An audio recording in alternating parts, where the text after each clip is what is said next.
Big year, 2018 for you guys, for the industry, Yes. and a lot going on next year. We can expect a lot of conversations at CES and perhaps a changed upfront. But tell us, on the continuum of advanced TV and audience targeting and what we've been talking about for years, where do we stand and what can we expect in the new year? I mean, I think the key word there is the continuum. And it's that it used to be in 2016, 2017 that advanced television was punctuated by a series of product announcements.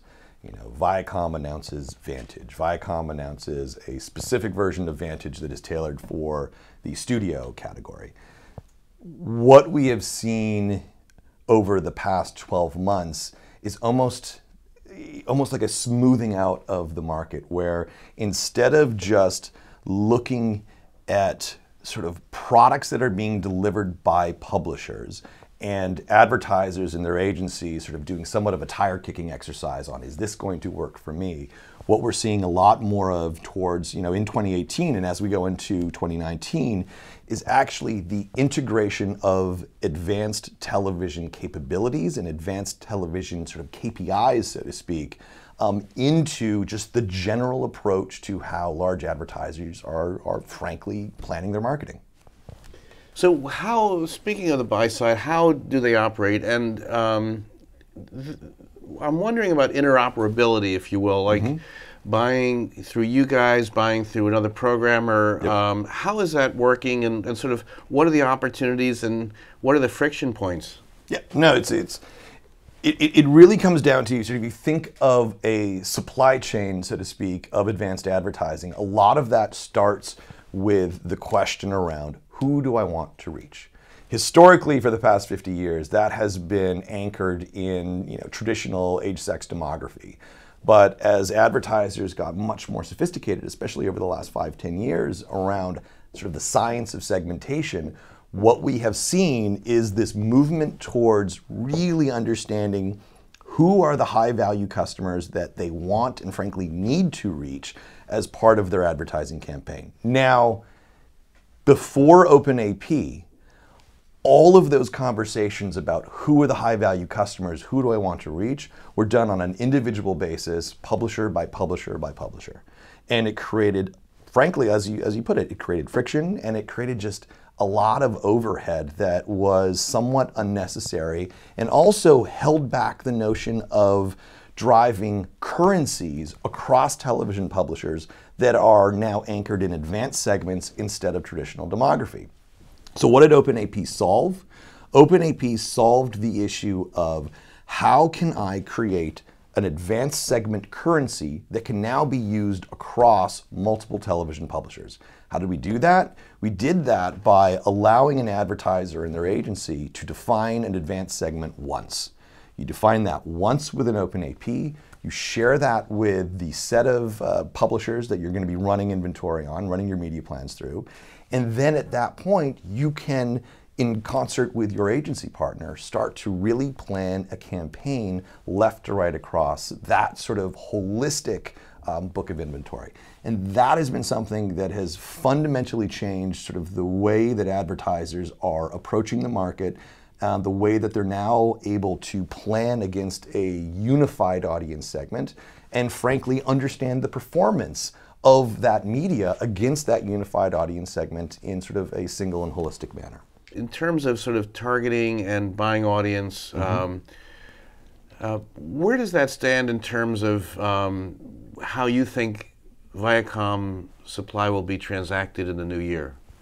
I mean, that is directly correlated to how advertisers' marketing plans and sort of strategies evolve in the new year. Like a great example is I sat down with the head of media for a large advertiser a couple weeks ago, and what she was walking through, which is, it's just so great to see in terms of the adoption and integration of advanced television into the marketing planning phase, is they're launching 3 sets of products in 2019.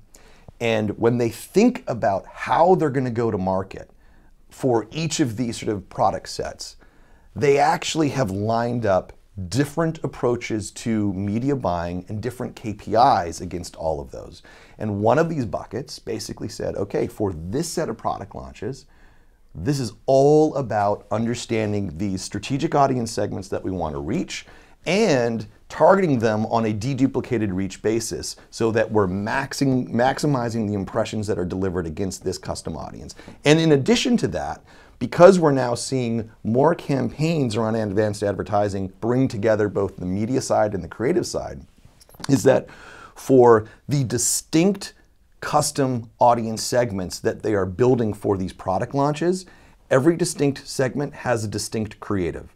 And so this is actually one of the things that we have built a bunch of capability around at Viacom with our Vantage product, is the ability to actually say, here's one campaign that is now broken into multiple strategic segments. Those strategic segments are now essentially addressed using individual creatives, and we can optimize across all of that against whatever KPI the advertiser's focused on. Just as a follow-up on creative optimization, what are the opportunities there, and what does that mean for you guys?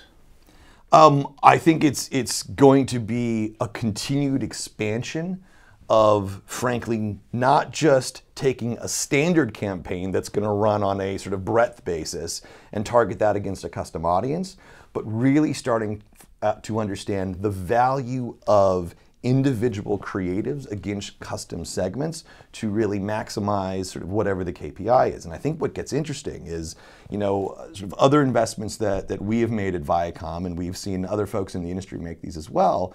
It's not just about optimizing against linear inventory on a national basis, but we have the capability to extend optimized linear campaigns now into addressable inventory, whether that's MVPD addressable inventory, OTT inventory, or other types of sort of VOD addressable inventory as well.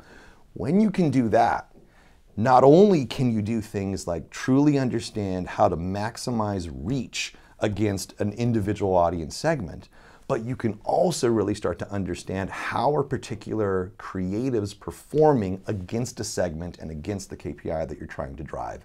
And one of the things, Andy, that's sort of interesting as we kind of move from 2018 into 2019 is Vantage has been oriented on optimizing around two primary KPIs today, which is either what you call an audience concentration KPI, which is I just want to maximize sort of the concentration of audience within a media plan, or a deduplicated reach optimizer, which is actually looking at individuals or individual households and maximizing that. What we have started to see, and we've done this with a number of clients now, is actually what you call outcome optimization, which could be, I want to look at, you know, maybe I'm driving a campaign where I'm trying to get people to sign up for a service, to sign up for a product, whatever it may be. We now have this ability to actually look at that outcome data, conversion data, plug that back into the optimization process, and throughout the campaign, start to actually optimize for that outcome and for that strategic audience segment. That is going to be one of the ways that I think in 2019 you're going to see some of the more sort of sophisticated advertisers and agencies continue to move the market sort of up and to the right in terms of the sort of level of sort of capability and sophistication that they can bring to, you know, television that historically has just been anchored around this sort of legacy, you know, demography type of model.